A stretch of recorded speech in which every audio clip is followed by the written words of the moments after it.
second round with Ms. Dancho. We probably will have to abbreviate this round at some point. So go ahead, please, Ms. Dancho, 5 minutes. Thank you.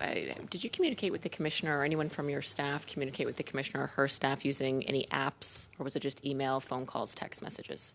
Well, my communications primarily with the Commissioner were direct, face-to-face, or sometimes... What about your Chief of Staff? How was she communicating? You don't know. I don't know. I will tell you the only apps I use is my parliamentary email account, and I also use text messaging that's available on the phones provided. Thank you very much. Did you do any prep work with the PMO in the lead up to this meeting? No. No? Did you do any prep work with Commissioner Lucky or her staff? Did you talk to her in the lead up to this? My last direct conversation with the Commissioner, I think you were present when we were at the musical ride at the college, and I spoke briefly to the Commissioner, and you were standing beside me at the time. Minister, I'm going to ask you very specifically. So this is what Commissioner Lucky said in testimony at the MCC under oath, as you've said. I'm going to quote her. This is verbatim. I was asked questions from the Chief of Staff. Quote, will this be included? Are the details of firearms going to be included in this media event? End quote. I tell the Chief of Staff, yeah, you know what? It's going to be part of this big event. What's your response to that? Do you believe that she was lying about your Chief of Staff saying that? No, but let me be very clear, though. You have not been clear, sir. Well, perhaps not to you, Ms. Dancho, but if I may. What you have just read to us was not my Chief of Staff giving any direction to the Commissioner of RCMP, but just asking what the RCMP have decided to do. So you're not denying that your Chief of Staff asked her this. That's new. Well, frankly, I don't know. You're talking about a conversation in which I was not party, but what you have just read to me is not in any way giving direction to the RCMP. We're not asking about direction, Minister, and you're well aware of that. We're asking if pressure was put on the Commissioner, even subtly, from your office.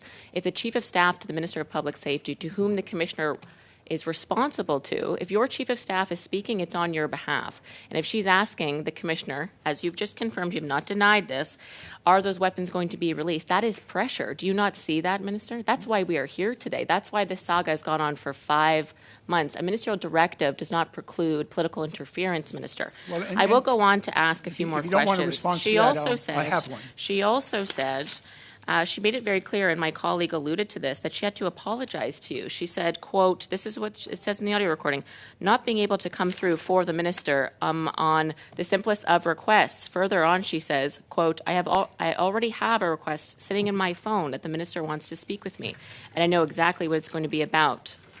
So she looks like she's very responsible to you for this information not being released in the press conference, and yet you're denying that this never happened. You denied on the record in committee that you didn't even know she was going after this information, and yet she's telling her staff, quite indignantly, in an audio recording, that she's going to have to apologize for you for failing to deliver that information publicly. And you're denying that ever happened. You're expecting us to believe that, Minister.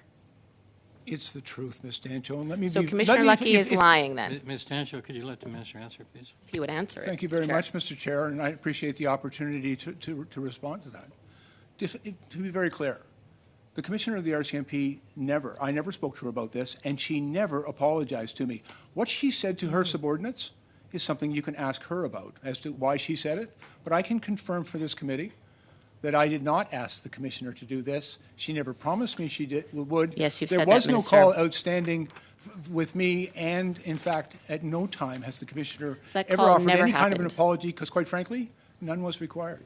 So just to confirm, she was not telling the truth then. She was not telling the truth on that audio recording. You never called her after. You never spoke to her on April 28th. You never spoke to her on that day. I have no recollection at all of ever having a conversation with her on that date or about that issue. Did she ever make any apologies to you at any time during this saga in April 2020? No. She never made a single apology to you, because in the audio recording she said that would have been her 4th apology to you. She did not apologize. She's never apologized to you. So the Commissioner really was telling a long tale in this audio recording. Are you not concerned that the head of our RCMP is saying that many mistruths about you and your Chief of Staff, both on MCC testimony, in this committee, and to her subordinates as she's reprimanded? You have no concern that she was making that all up? I can only come before this committee and tell the facts, which is the truth. She was not directed by me. The Commissioner has not apologized to me. It wasn't necessary for her to apologize for me because she did not do or fail to do anything I will that I'd just asked her because I conclude, hadn't asked her Mr. to do Chair, with that. my final 10 seconds. Again, Commissioner, Minister, we're not asking you about direction. We're asking you about political interference. Any request from your office would have been pressure, and that would have been political interference into the worst mass killing criminal investigation in Canadian history. And just on the record, you've denied all of the words that she said to be true, and yet you have not fired her. I find that shocking. Thank you, Mr. Chair. Learn to live with the shock, Ms. Dancho, but the reality is that the Commissioner was not directed, and she's been forthright and truthful in her testimony that there was no interference and that she received no direction from me or any member of this government. That's, in fact, the truth.